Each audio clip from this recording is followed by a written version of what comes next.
할렐루야. 오늘도 새날을 주신 하나님을 찬양합니다. 오늘은 찬송가 123장 저들밖에 한밤중에 이 찬양하면서 마지막 부분에 이스라엘 왕이 나셨네. 우리 이 땅에 오시는 주님은 오늘 우리의 왕이고 온 우주의 왕이십니다. 우리의 왕 되신 주님을 환영하며 우리 1절과 4절을 함께 찬송하시겠습니다. 함께 찬송합니다.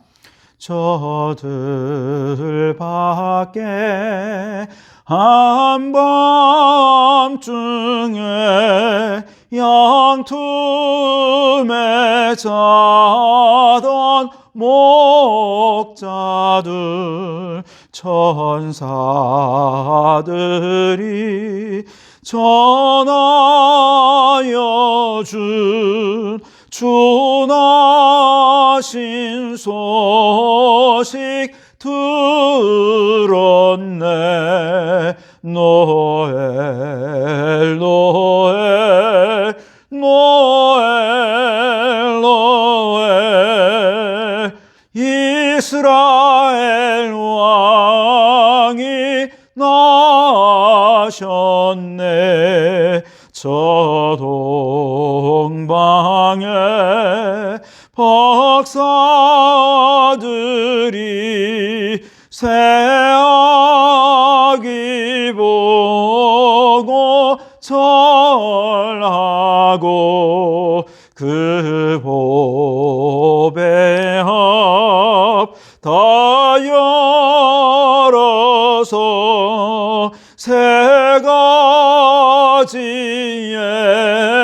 물 드렸네. 노엘 노엘 노엘 노엘 이스라엘 왕이 나셨네. 아멘. 오늘 우리에게 주시는 하나님 말씀은 빌립보서 2장 25절에서 30절 말씀입니다. 빌립보서 2장 25절에서 30절 제가 봉독해 드리겠습니다. 그러나 에바브로디도를 너희에게 보내는 것이 필요한 줄로 생각하노니 그는 나의 형제요 함께 수고하고 함께 군사된 자요 너희 사자로 내가 쓸 것을 돕는 자라. 그가 너희 무리를 간절히 사모하고 자기가 병든 것을 너희가 들은 줄을 알고 심히 근심한지라. 그가 병들어 죽게 되었으나 하나님이 그를 긍휼히 여기셨고 그뿐 아니라 또 나를 긍휼히 여기사 내 근심 위에 근심을 면하게 하셨느니라. 그러므로 내가 더욱 급히 그를 보낸 것은 너희로 그를 다시 보고 기뻐하게 하며 내 근심도 덜려 함이니라.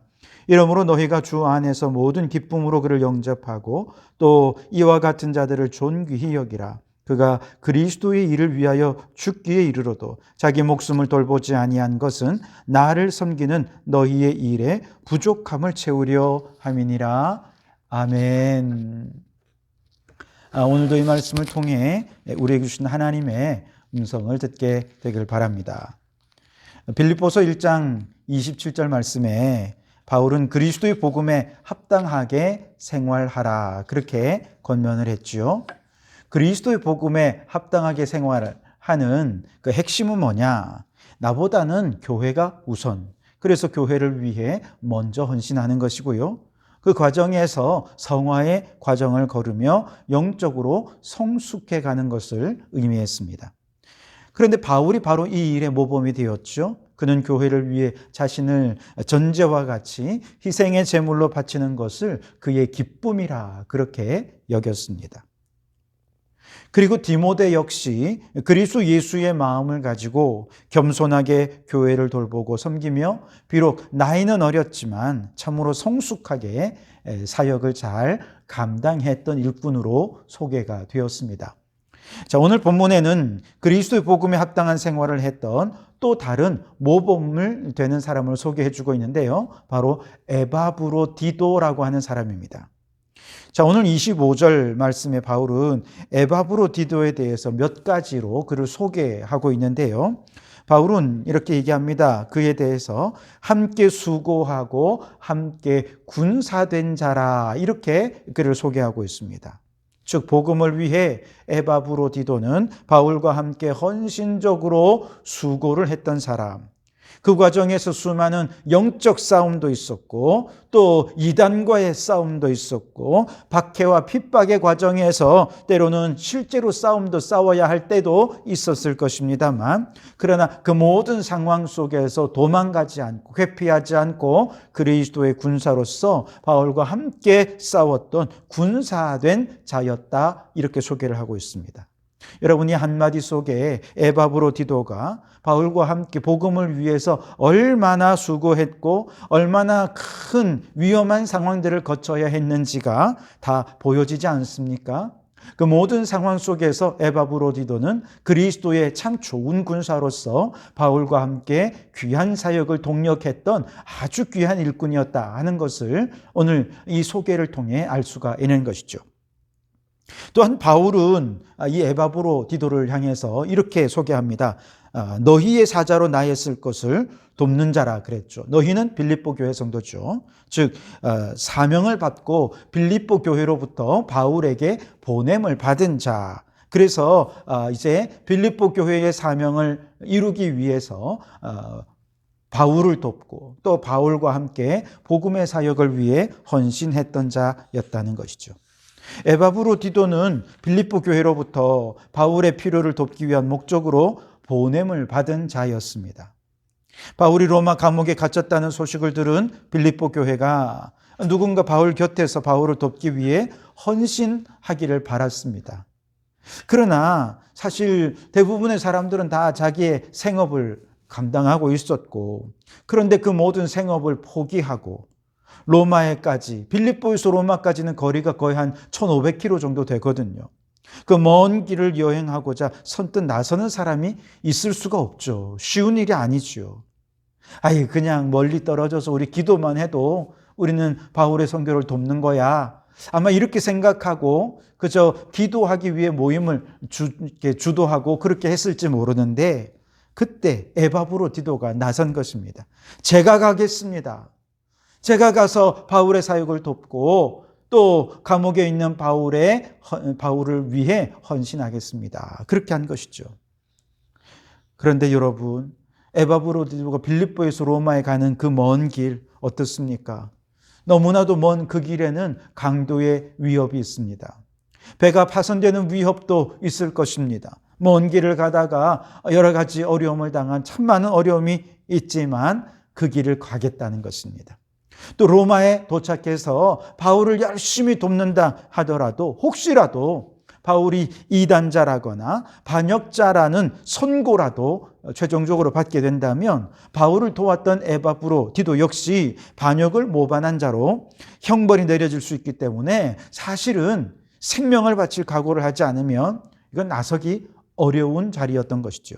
그런데 에바브로디도는 그 모든 것을 감안하고서라도 내가 가겠습니다. 내가 여기 있습니다. 나를 보내주십시오. 그렇게 했던 것이죠. 그만큼 영적 전쟁의 최전선에서 에바브로디도는 교회와 하나님 나라를 위해 자신을 전제와 같은 희생제물로 바치기를 기뻐했던 사람, 그래서 그리스도와 복음에 합당한 삶을 살았던 사람이 바로 에바브로디도였다라고 하는 것이지요. 도대체 왜 에바브로디도는 이 일에 헌신하려 했던 것일까요? 바울로부터 복음을 전해 듣고 그 바울이 너무 멋져 보이고 너무 존경스러워 보여서 그래서 그랬을까요? 아마 만일 그가 바울을 바라보고 그를 섬기려 했다면 그는 요즘 말로 사람에게 충성하는 자가 되었을 것입니다. 에바브로디도는 사람에게 충성하는 자가 아니라 하나님께 충성하는 자였습니다. 하나님께 충성하면서 하나님의 나라를 꿈꾸다 보니 바울이 가지고 있는 교회와 하나님 나라의 비전을 그가 마음에 품었던 것이죠. 그래서 바울이 품은 하나님 나라의 비전을 위해서라면 나도 충성하고 그 하나님 나라의 비전에 헌신하겠다. 그래서 바울과 동역하기를 원했던 것이죠. 먼저 하나님의 나라와 그의 의를 구하라는 우리 주님의 명령이 그의 마음을 움직였고, 하나님의 나라와 그의 의를 구하는 것이 바울의 사역에 동참하는 것이라는 사실을 그가 확신했을 때 그 먼 길을 생명 걸고 나아갔던 것이죠. 그래서 여러분, 오늘 우리 성도들도 사람에게 충성하는 자가 아니라 하나님 나라에 충성하는 성도들이 되실 수 있기를 바랍니다. 교회에서 목회자는 사실 대단한 권위를 가지고 있죠. 많은 성도들이 목회자를 사랑하고 존경합니다. 너무나도 고맙고 감사한 일이 아닐 수 없습니다. 그러나 사람에게 충성하는 것은 하나님이 원치 않는 일이십니다. 중요한 것은 그 사람이 아니라 그 사람이 가지고 있는 하나님 나라와 교회에 대한 비전이 하나님의 마음에 합당한 것인가, 그것을 바라보고 그 비전이 교회를 위해 또 하나님 나라를 위해 정말 올바른 비전이라고 한다면 성도들은 그 사람과 상관없이 그 비전에 헌신하는 것, 이것이 하나님 나라를 위해 충성하고 헌신하는 성도들의 모습일 것입니다. 특별히 여러분, 코로나 이후에 어떻게 하는 것이 교회와 하나님 나라를 위한 것일까 참으로 많이 고민을 하고 기도하고 또 연구하고 훈련했습니다. 그 과정에서 하나님께서 저에게 주신 비전은 이제 교회가 더 이상 교회만을 위한 교회가 아니라 교회의 공적 역할이 더 강화되어야 한다는 것이지요. 이것이 우리 교회뿐만이 아니라 오늘날 한국 교회의 가장 중요한 과제인 것입니다. 이제는 더 이상 우리 교회만을 위한 교회가 아니라 오늘 이 시대의 가장 큰 아픔이고 가장 큰 상처고 가장 큰 위기인 바로 기후위기에 우리 신앙인으로서 어떻게 대처해야 할 것인지, 이를 위해 우리 성도들을 말씀으로 훈련시키고, 그리고 우리 교회가 녹색교회를 추구하면서 나아가 교회 밖에 여러 기관과 단체들과 연대해서 교회 안에서뿐만 아니라 교회 밖에, 더 나아가 온 피조 세계 안에 하나님의 나라를 이루려고 하는 이 하나님 나라의 비전이 2022년 하나님께서 저와 우리 성도교회에 주신 하나님 나라의 비전인 줄 믿습니다. 여러분, 바로 이것이 하나님 나라와 그의 의를 구하는 하나님께서 주신 비전으로 믿어지신다면 여러분, 이 비전에 동참하시기 바랍니다. 함께 헌신해 주시기를 부탁을 드립니다. 때로는 물질로 동참해 주시고, 또 이 비전을 이루기 위해서 여러분 각자 생활 속에서 작은 실천, 작은 변화에 헌신해 주시기 바랍니다. 그래서 교회가 앞장서서 기후위기에 대응하고 이 녹색교회의 비전을 통해 이 세상 속에 선한 영향력을 끼치고 하나님의 나라를 이루는 이 일을 우리가 함께 동력해 갈 수 있기를 바랍니다. 에바브로디도가 바로 그렇게 헌신하면서 자신의 모든 삶을 드렸던 것처럼 여러분, 하나님 나라를 위해 헌신하는 이 시대의 에바브로가 되어 주시기를 주님의 이름으로 축원합니다. 자, 그런데 이 에바브로디도에게 문제가 생깁니다. 그가 바울과 함께 그를 도와서 열심히 복음 사역을 잘 감당했습니다. 앞서 말씀드린 대로 때로는 그리스도의 군사로, 하나님 나라의 좋은 일꾼으로 최선을 다해 복음을 위해 헌신했습니다. 근데 그러다가 그만 병에 걸려 버리고 말았습니다. 26절, 27절에 그가 너희 무리를 간절히 사모하고 자기가 병든 것을 너희가 들은 줄 알고 심히 근심한지라. 그가 병들어 죽게 되었으나 하나님이 그를 긍휼히 여기셨고 그뿐 아니라 또 나를 긍휼히 여기사 내 근심 위에 근심을 면하게 하셨느니라. 그렇게 얘기합니다. 에바브로디도가 병이 들었는데 그 병세가 너무 심각해서 죽을 뻔한 위기까지 갔다는 것이죠. 그런데 하나님께서 너무나도 그를 극적으로 도와주셔서 기적적으로 살아나게 되었습니다. 그런데 에바브로디도가 병들었다는 소식이 빌립보 교회에까지 들려진 것이죠. 그래서 빌립보 교회 성도들이 너무나도 근심하고 걱정하고 있습니다. 이 소식을 들은 바울이 이로 인해서 근심이 되었고, 이렇게 근심 위에 또 사실 에바브로디도는 하나님 나라를 위해서 바울을 도우라고 보내줬는데 에바브로디도가 만약에 죽어버렸다면 어떻게 됐겠습니까? 바울에게 얼마나 큰 근심이 되었겠습니까? 그러니 근심, 안 그래도 근심인데 그 근심 위에 또 다른 근심이 더해지는 것 아니겠습니까? 그런데 감사하게도 하나님께서 그를 살려주시면서 근심 위에 있던 한 가지 근심은 덜어주셨습니다. 그래서 바울이 근심 위에 근심을 면하게 하셨다, 그렇게 말씀하지 않습니까? 바울은 자신은 에바브로디도가 살아났다는 것을 보았으니 이 근심 위에 근심이 사라진 것은 분명한데, 그런데 저 빌립보 교회 성도들은 아직 이 소식을 잘 모르고 있고 여전히 근심하고 있는 거죠. 그런데 그것이 바울에게 또 근심이 되었고 에바브로디도도 이것으로 인해 근심이 되었습니다. 그래서 그들의 근심을 덜면서 또 바울 자신도 에바브로디도도 근심을 덜어야겠다 생각을 하고 바울은 에바브로디도가 병이 낫자마자 그를 빌립보 교회로 다시 보냈습니다. 28절에 그러므로 내가 더욱 급히 그를 보낸 것은 너희로 그를 다시 보고 기뻐하게 하며 내 근심도 덜려 함이니라. 아멘.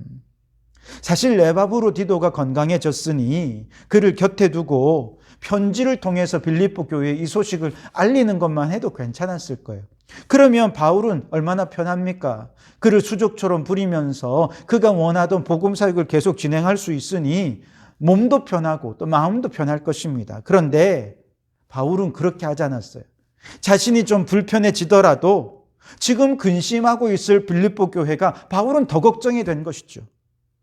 상식적으로 보면 감옥 안에 있는 자신이 걱정거리입니까? 아니면 감옥 밖에 있는 빌립보 교회가 걱정거리입니까? 당연히 감옥 안에 있는 자신이 더 걱정거리가 아니겠습니까? 그런데 지금 감옥 밖에서 에바브로디도의 병세를 듣고 근심하고 있는 저 빌립보 교회 성도들의 근심이 바울에게는 더 큰 근심이 된 것입니다. 그래서 이들의 근심을 덜어주는 것이 자신보다 더 급하고 중요하다라고 생각을 해서 에바브로디도를 병이 낫자마자 빌립보 교회로 보낸 것이죠. 사실은 이처럼 자신보다 교회가 우선이 된 바울의 태도가 하나님 보실 때 참 기뻐하는 태도였다는 것이죠. 복음을 전할 때 그는 자신은 고난을 당하고 자신은 감옥에 갇히더라도 복음이 전해질 수 있다면 그것으로 인해 바울은 기뻐했습니다. 자신이 좀 힘들어져도 교회와 성도들이 기뻐하고 성도들의 믿음이 진보하고 영적으로 성장할 수 있다면 자신이 힘든 것은 아무것도 아니다. 그렇게 생각하며 지금까지 주의 일에 힘써왔습니다. 여러분, 이것을 하나님께서 얼마나 기뻐하셨는지 모릅니다. 그리고 그것이 오늘 우리들에게 요구하는 복음에 합당한 생활이라는 것입니다. 나보다 교회가 먼저가 되고 나보다 하나님 나라와 복음이 우선이 되는 삶. 여러분, 그것은 바울이니까 그렇게 한 것입니까? 혹은 목회자들에게만 그것이 요구되는 것입니까? 그렇지 않습니다. 여러분, 하나님은 교회를 통해 지금도 하나님 나라 사역을 이루십니다. 그렇다면 하나님께서 그 마음의 주인 되셔서 하나님이 그 마음에 소원을 두고 일하시는 모든 성도들은 다 교회를 사랑해야 됩니다. 먼저 하나님의 나라와 그의 의를 구하는 삶을 살아야 하는 것이죠. 바라기는 나보다 교회가 우선이 되고 나보다 하나님 나라를 먼저 생각하는 우리 성도들이 되실 수 있기를 바랍니다. 여러분이 오늘 살아가는 삶의 자리가 어디든 바로 그곳에서 먼저 하나님의 나라와 그의 의를 구하고 어떻게든 복음이 전진하고 복음이 앞으로 나아갈 수 있도록 하는 삶을 살아가는 것이 여러분의 삶의 최우선이 될 수 있기를 바랍니다. 어쩌면 그것은 아마도 내가 불편해지고 내가 희생을 감수하거나 때로는 내게 불이익이 돌아오는 일이 될 수도 있을 것입니다. 그러나 그것을 통해 교회가 든든히 세워지고 하나님이 기뻐하시고 하나님 나라가 이루어지는 일이라고 한다면 나의 희생, 그거 얼마든지 감당할 수 있으리라. 여러분, 그렇게 믿고 생각하고 헌신하는 성도들이 되실 수 있길 바랍니다. 이렇게 먼저 하나님의 나라와 의를 구하는 자들에게 마태복음 6장 33절에서는 모든 것을 더해 주시겠다고 하나님께서 약속해 주셨습니다. 이 약속이 있는 주님의 말씀에 우리가 어찌 동참하지 않을 수 있겠습니까? 이 약속을 믿으시고 그리스도 복음에 합당한 삶을 사시며 오늘 이 시대의 에바브로디도처럼, 오늘 이 시대의 바울처럼 우선순위가 분명한 삶으로 복음에 합당한 생활을 하는 우리 성도들이 되시기를 주님의 이름으로 축원합니다. 기도하시겠습니다. 오 주님, 에바브로디도처럼 그리고 바울처럼 교회와 하나님 나라의 비전을 위해 자신이 더 불편해지고 불이익이 예상되더라도 그 일을 감당하는 저희가 되게 하옵소서. 그리하여 그리스도의 복음에 합당한 삶을 통해 하나님의 영광을 받으시게 해 주옵소서. 나를 통해 교회가 성장하고 나를 통해 교회가 더 평안해지고 하나 되고 화목해질 수 있다면 우리를 그 화목의 제물로 사용하여 주옵소서.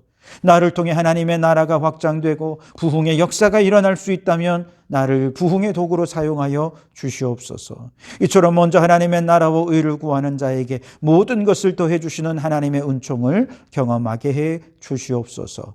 예수님 이름으로 기도하옵나이다. 아멘.